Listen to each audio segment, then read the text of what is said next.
गुंजन से संग्रहित किया गया है बच्चों। आगे हम चर्चा करते हैं। अभी तक आपने देखा कि सुमित्रा नंदन पंत अपने मित्र मंडली के साथ नौका विहार करने के लिए गंगा के तट पर पहुंचते हैं, जहां गंगा का रात का समय है, चांदनी रात बिखरी हुई है, जिसमें गंगा का सौंदर्य अपने अलौकिक रूप में फैला हुआ है। गंगा के जल में पड़ते हुए आकाश के बिंब का वर्णन पिछले वीडियो में किया गया, जो पंत ने वर्णन किया कि किस तरह से छोटी छोटी नावें अपने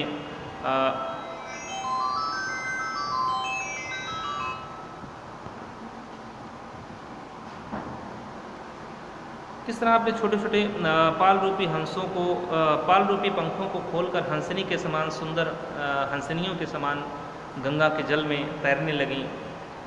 चंद्रमा का बिंब जो जल में दिखाई दे रहा था वह अपने दुगने परिमाण में दिख रहा था। काला काकर का राजभवन भी ऐसा लग रहा था जैसे वह निश्चिंत होकर, प्रमन्न होकर शांत सोया हुआ सा दिख रहा था, प्रतीत हो रहा था। अब आगे चलते हैं।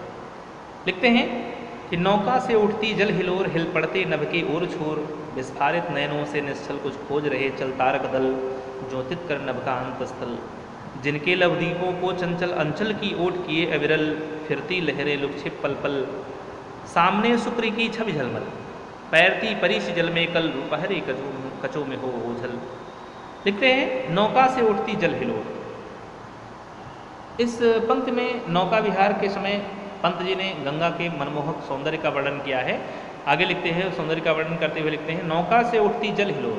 कहते हैं जब हमारी नाव गंगा में आगे बढ़ी तो उससे उठने वाली जल हिलोर, जल की लहरों के कारण, हिल पड़ते नभ के ओर छोर, नाव के आगे बढ़ने से उठने वाली छोटी छोटी लहरों के द्वारा जल हिलोर के कारण जो परछाई गंगा के जल में दिखाई पड़ रही थी आकाश की, उसे देखकर ऐसा लग रहा था जैसे पूरा का पूरा आकाश हिल उठता हो। नभ के ओर छोर, आकाश का ओर छोर, एक किनारे से दूसरे किनारे तक का हिस्सा हिलता हुआ सा नजर आ रहा था, कांप सा रहा था। विस्फारित नयनों से निश्चल कुछ खोज रहे चल तारक दल, ज्योतित कर नभ का अंतस्थल। इतना ही नहीं, गंगा का जल जब शांत हो जाता था तो उसमें जो तारों की परछाई दिखाई पड़ रही थी, तारक दल, तारों का दल दिखाई पड़ रहा था, उन्हें देखकर ऐसा प्रतीत हो रहा था मानो तारे विस्फारित नयनों से निश्चल, मानो तारे जल के अंदर ज्योतित कर नभ का अंतस्थल, नभ का अंतस्थल यानी पानी में दिखाई देते हुए आकाश के अंतस्थल को ज्योतित कर, प्रकाशित करते हुए अपनी आंखें फाड़ फाड़ कर कुछ खोजने का प्रयास कर रहे हो, कुछ खोज रहे हो, कुछ ऐसा दिखाई दे रहा था। इतना ही नहीं, जिनके लवदीपों को चंचल अंचल की ओट किए अविरल, फिरती लहरें लुक्षिप पल पल। इतना ही नहीं, इन तारे रूपी छोटे छोटे लघु दीपों, जिनके लघु दीपों को, यानी जो तारे दिखाई दे रहे थे वहाँ, उन्हें यहाँ पर छोटे छोटे दीपक बना दिया गया।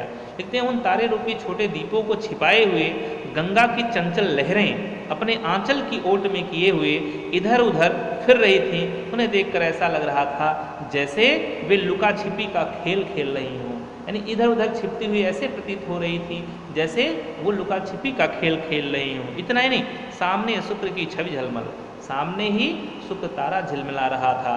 उसकी शोभा कैसी लग रही थी जल में, उसको आगे लिखते हैं, पैरती परिस जल में कल रूपहले कचों में हो ओझल।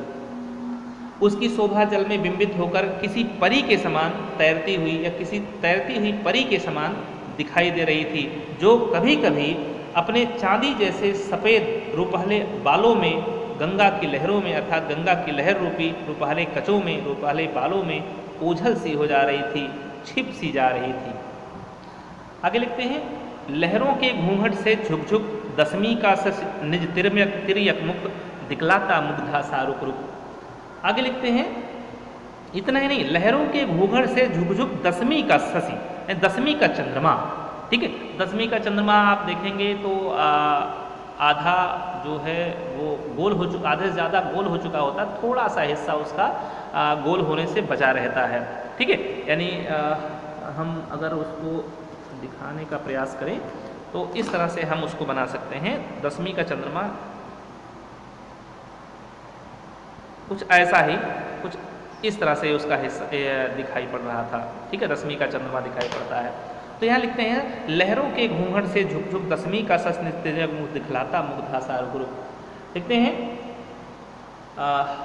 अपने युवावस्था से अनभिज्ञ, अपने यौवन से अनभिज्ञ कोई नायिका जिस प्रकार कभी अपना मुख घूंघट से दिखा देती है और कभी अपने मुख को, चेहरे को घूंघट में छिपा लेती है, कभी घूंघट उघाड़ कर मुखड़ा दिखा देती है, कभी उसे छुपा लेती है, ठीक उसी प्रकार से गंगा के जल में दिखता हुआ दसवीं का चंद्रमा अपना कभी तिरछा मुख कभी दिखा देता था और कभी लहरों की चंचलता के कारण, लहरों के घूंघट, लहर को घूंघट बना दिया गया यहाँ पर, लहरों की चंचल, लहर रूपी घूंघट की चंचलता के कारण कभी छुप जाता था।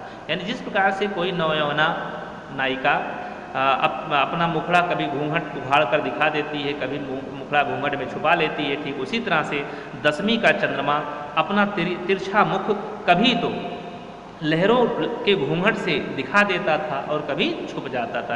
यानी जब लहर सीधे इस तरह से चलती थी तो कभी वह दिखता था तो कभी छुप जाता था। उसी चीज़ को यहाँ पर मुग्धा नायिका बना दिया गया है। आगे लिखते हैं कि जब पहुँची चपला बीच धार छिप गया चांदनी का कगार। पंत जी आगे लिखते हैं कि जब हमारी नाव चपला, हमारी नाव गंगा की धारा के बीच में पहुंची तो छिप गया चांदनी का कगार। तो गंगा के जल में दिखाई देने वाला उसका कगार, उसका दोनों किनारा, चांदनी में नहाया हुआ गंगा के तट, गंगा का तट दोनों किनारा वो आंखों से ओझल हो गया, छुप गया। तब देखने से ऐसा प्रतीत हो रहा था कि दो बाहों से दूरस्थ तीर धारा का कृष्ण कोमल शरीर आलिंगन करने को अधीर।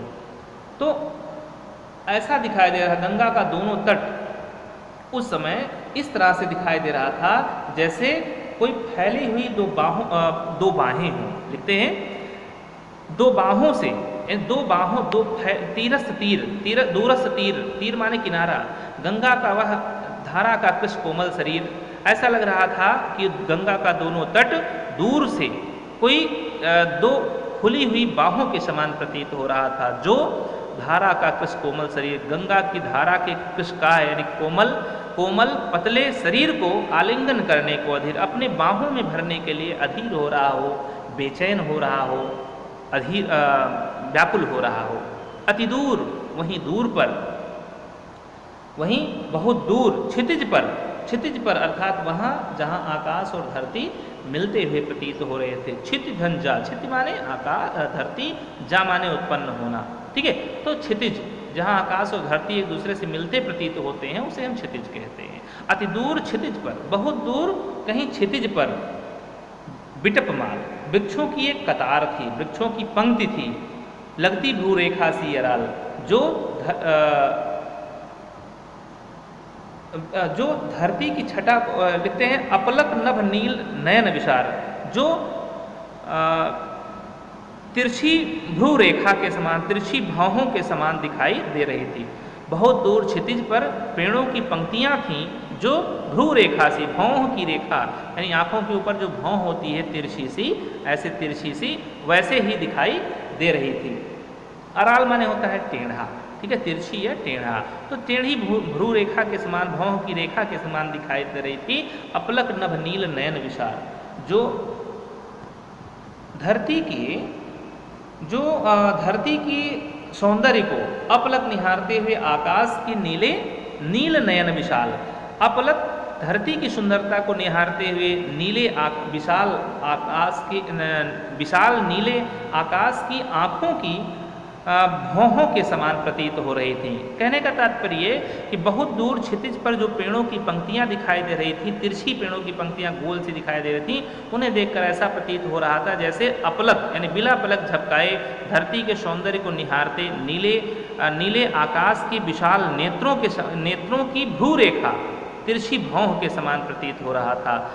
इतना नहीं, माँ के उर पर शिष्या समीप सोया धारा में एक द्वीप उर्मिल प्रवाह को कर प्रतीप।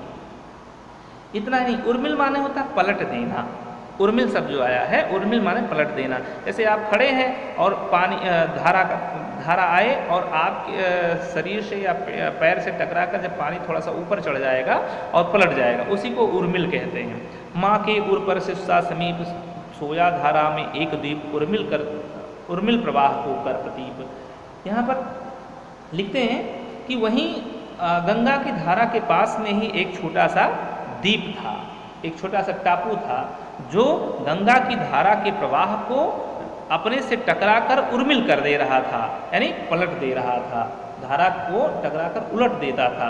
वह शांत द्वीप गंगा के जल के बीच में ऐसा प्रतीत हो रहा था जैसे कोई माँ के उर पर शिशुआ समीप, जैसे कोई छोटा सा बच्चा, छोटा सा शिशु अपनी माँ की छाती से चिपका हुआ सो रहा हो। इतना ही नहीं, वह कौन विहग, ऊपर आकाश में एक पक्षी उड़ता हुआ जा रहा था। पंत जी लिखते हैं वह कौन विहग, अरे वह आकाश में उड़ता हुआ पक्षी कौन है?